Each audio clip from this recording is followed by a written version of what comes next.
Question, est-ce que le tournage d'un film, pub ou fiction, a besoin d'une grosse préparation? Salut, je suis Eddie Creuset, réalisateur de fiction depuis 2003, pub et communication depuis 2006, formateur depuis 2010 et coach d'acteur depuis 2015. Voilà, vous savez tout. Donc à travers ces vidéos, j'échange avec vous des idées, des réflexions, c'est une chronique de réalisateur.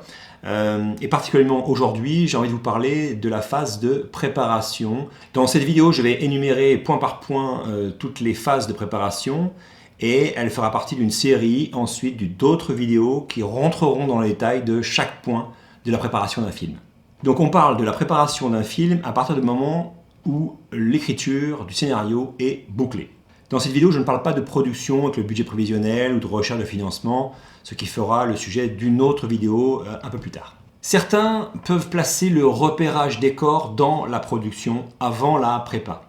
Moi, je le placerai à cheval entre les deux. On va aller rechercher les décors que vous avez imaginés sur le papier, tous les décors qui constituent chaque séquence de votre film. Ce que j'adore dans cette étape, c'est que ça y est, avec les décors, on commence à concrétiser, on commence à mettre du concret sur de l'abstrait qui est le scénario, sur l'imaginaire. Ensuite vient le dépouillement. Le dépouillement permet d'identifier chaque élément de votre séquence, de chaque séquence de votre scénario.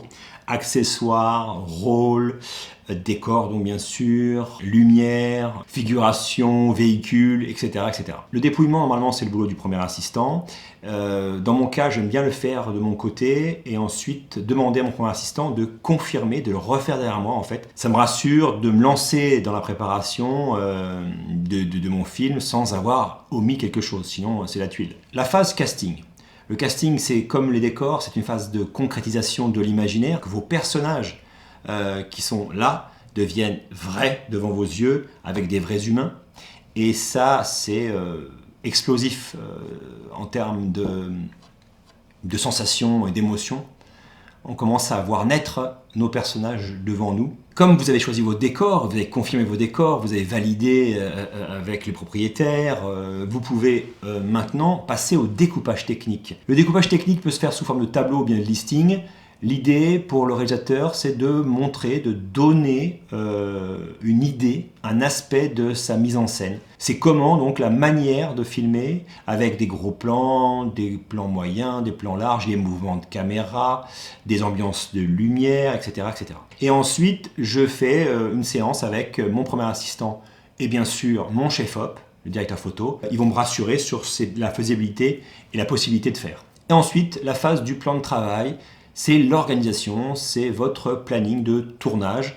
Là, c'est vraiment le premier assistant qui le fait avec donc le dépouillement, le découpage, tout ça. Il va pouvoir organiser les journées de tournage. Où on tourne la séquence ce jour-là, avec quel rôle, s'il y a de la figuration, quel véhicule par rapport au dépouillement, tout ça. Quelle heure, les rendez-vous de chacun, qu'est-ce qu'il faut comme accessoire. Donc vraiment tout recentré sur un document unique. Ensuite, il faut passer à la constitution de votre équipe technique, si ce n'est pas déjà fait. Mais je pense que l'équipe technique principale doit être avec vous dès le départ. Très rapidement, le premier assistant et le chef-op m'entourent. Ensuite, vous pouvez bien sûr avoir un chef éclairagiste, si vous pouvez.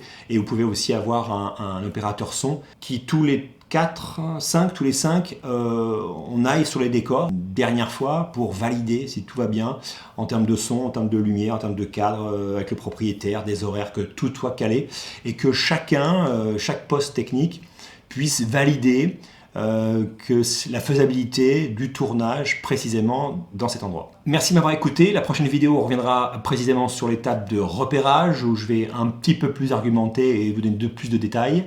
N'oubliez pas de vous abonner, de cliquer sur j'aime et sur la cloche pour savoir quand est-ce que je mettrai une vidéo en ligne. Salut!